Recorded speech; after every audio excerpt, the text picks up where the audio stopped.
All right, so this is an interesting machine. This is one I've been looking forward to driving for a bit. I know I say that a lot lately, but there's some good vehicles out there, and I think this is one of them. This is the 2021 Jeep Gladiator, and no, it does not have a 3.6 liter V6 under the hood. This one, my friends, is the EcoDiesel. Cue the intro.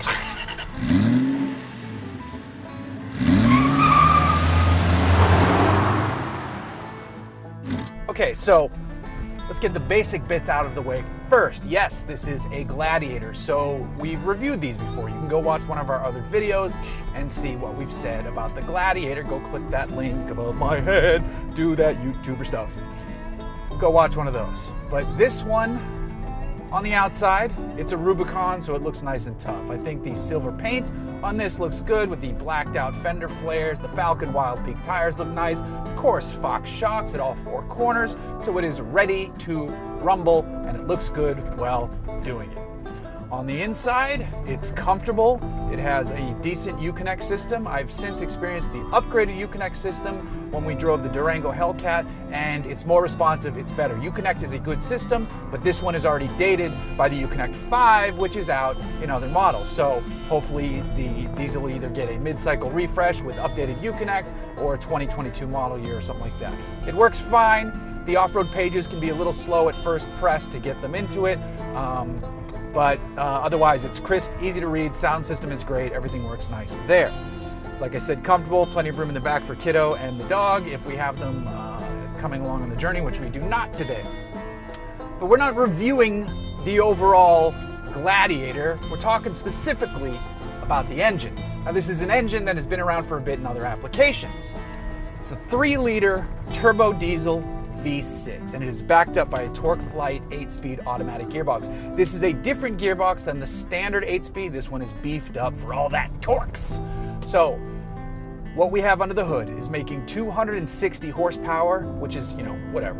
442 pound-feet of torque, though, is not whatever. It is fantastic.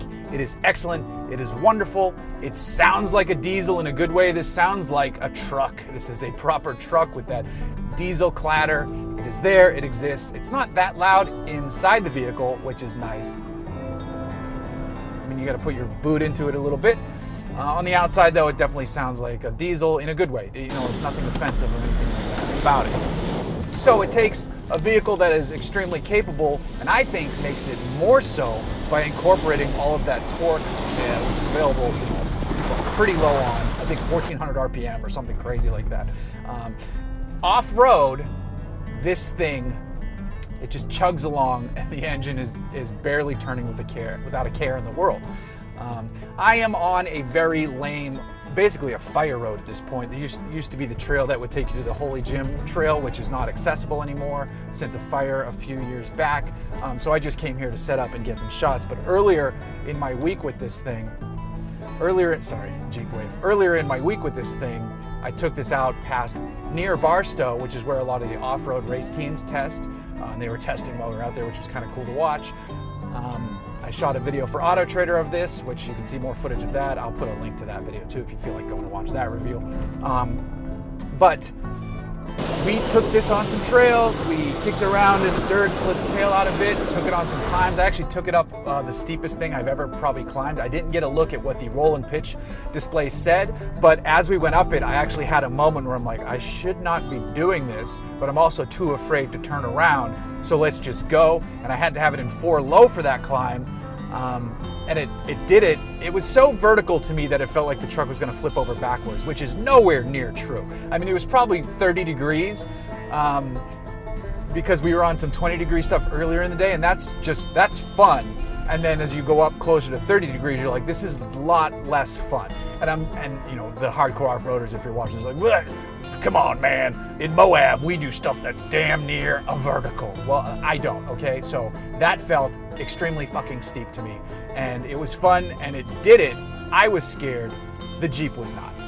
So the engine is perfectly suited to what the Gladiator wants to do. Now, it is not cheap, though. I'm not going to get into the as-tested price of this one specifically yet because it's eye-watering. To add the diesel to a Gladiator is a $6,000 hit right off the bat. The engine is $4,000 and they charge you $2,000 for the gearbox, and you have to get them. You can't just select one or the other. You cannot get this with the manual. It is only this gearbox. So $6,000 hit. Now, Jeep is offering the EcoDiesel in the Sport, the Overland, and the Rubicon trims. I do think they should offer it in the Mojave because it's not like this engine is old school Mercedes diesel slow. So I know that the Mojave is the desert running fast one, but I'm telling you, this one can go fast enough to make the Mojave an enjoyable experience. No question about it. I really think they should offer it, and I still think they should offer the Turbo 4 because in the Wrangler of the 3 engines, that is my favorite one. It's surprisingly snappy off the line, and then it doesn't fall on its face a bit like the diesel one. It's better than the 3.6. I really like the diesel. The diesel's my number 2. The Turbo 4 is my favorite I've tested so far, which seems crazy to me. So back to this one though.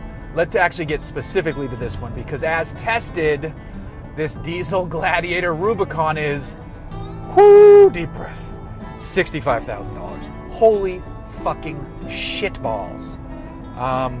That's crazy. You have to really start to look at what makes it cost that much besides the simple fact that people will pay that much to drive one of these. It's bananas. It is bananas to me, especially when an Overland, a Sport, pretty much any other trim is plenty capable. It is not as capable in the most extreme examples in terms of like low range, rock crawling gear ratios, but they all have great axles. They all have great four-wheel drive systems. Yes, the Rubicon is a bit more. It has more. It has a better suspension setup. It is better, but the baseline Jeeps are already good and better than 90% of the vehicles out there. So I do not think you need to get the Rubicon. Now there is something to consider, a concept that has popped into my head called the convenience of comfortable capability. So you're paying for the convenience, and I'm not trying to sell you on this, believe me, I would not buy the Rubicon if I was buying one of these. And I wouldn't fault you if you did. You clearly have money to spend. You're paying for the convenience of comfortable capability. Those Fox shocks are more comfortable off-road than the standard shock suspension setup. The ability to put it into 4-low and have a better spread of the low-range gear ratio is more comfortable at just picking your way through some rock lines if that's what you're into. So there's something to be said for that, especially when it's all covered by factory warranties and all that good stuff. So those of you who want to pay for that, that's fine. You do your thing. You've got the wheels and tires, you've got the suspension, you've got the gear ratios, you've got the axles. Now, for the rest of us, normal people who realize that, oh, I can go to an aftermarket shop and get really good suspension for less, and it's a modern Jeep, so the shit bolts right on, and I'm not fighting bolts on an older vehicle or a project car. Nothing needs to be fabricated, stuff slides in. Changing the suspension on a vehicle where it is a bolt-in swap is a very easy job for the at-home DIY mechanic. You do not need a lift. Lifts make everything easier, but I mean, this is stuff you can do yourself and save a lot of money. Wheels and tires, obviously, they can get expensive if you want to spend money, but slap a nice set of off-road ready tough wheels that don't look too flashy and a set of KO2s at every corner and you are ready to rock. Just doing that tire over the non-Rubicon Falcon Wild Peak offering, like whatever the regular tire is on the Overland and the Sport, just doing that, adding beefier tires will be transformative because of the increased sidewall and aggressiveness of the tread and the strength of the tire, so that if you do chew up bumping into rocks, your tires are going to take it and eat it up and revel in it, and you will be a happy Gladiator owner. However, if you don't want to do all that stuff and you just want the convenience of comfortable capability, the Rubicon is ready to rock. You just got to pay for it. Now, I would be remiss if I didn't dip into some of the issues I've had during my time with this Jeep. So when I test a car, I have it for a week. So I touch on my experience with it over the course of that week. Sometimes I'll get emails or messages saying, hey bro, what about the reliability issues or this thing or what are these owners are complaining about? I don't experience that, so I can't speak to that. I'd be silly to be like, oh, well, look out for this, but I haven't experienced it, so I can't speak to that. You've got to do your deeper research to dive into those issues.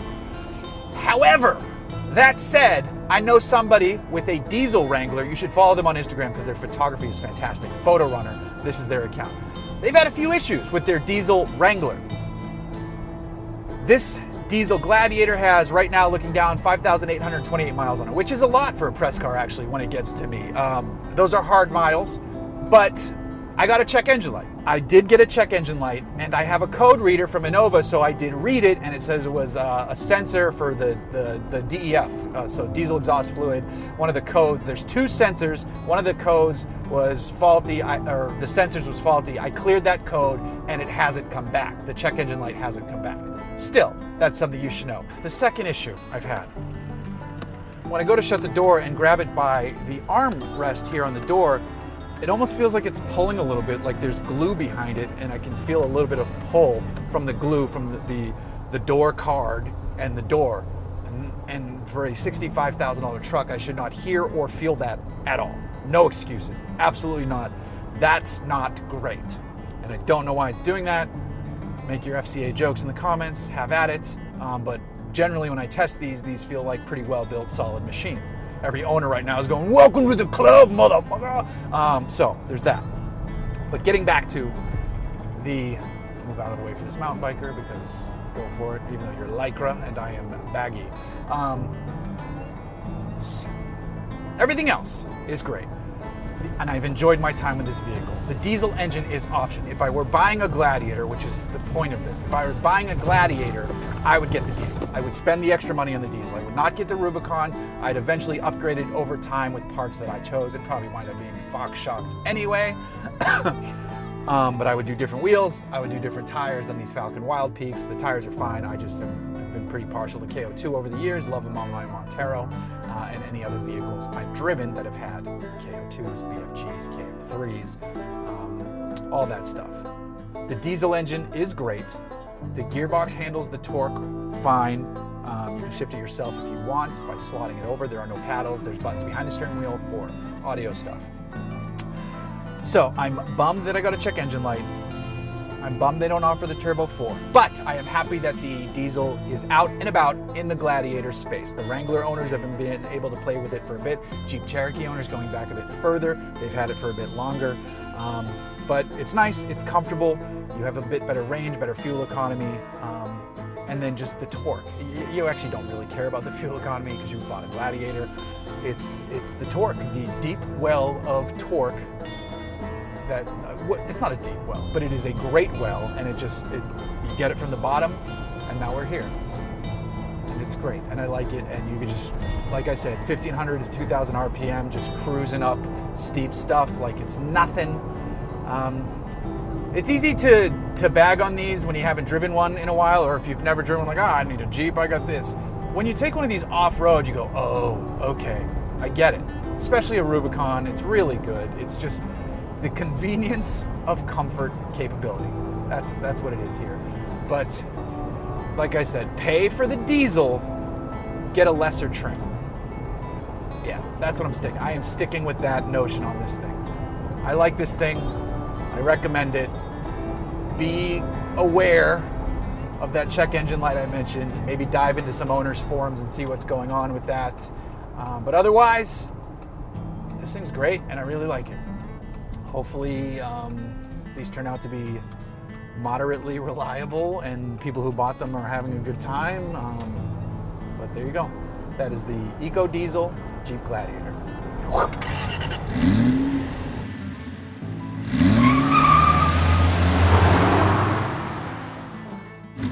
Bumpity bump. Oh yeah, that's a good bump. That person was hitchhiking. Maybe their motorcycle is separate and they ran out of gas. And am I going to feel bad for not bringing them? I don't know. I don't want to get robbed with X $1,000s of camera gear in here. Believe it or not, the quality of these videos don't match to maybe the cost of because I just bought a new camera. Okay, I am fucking digressing like a madman. So,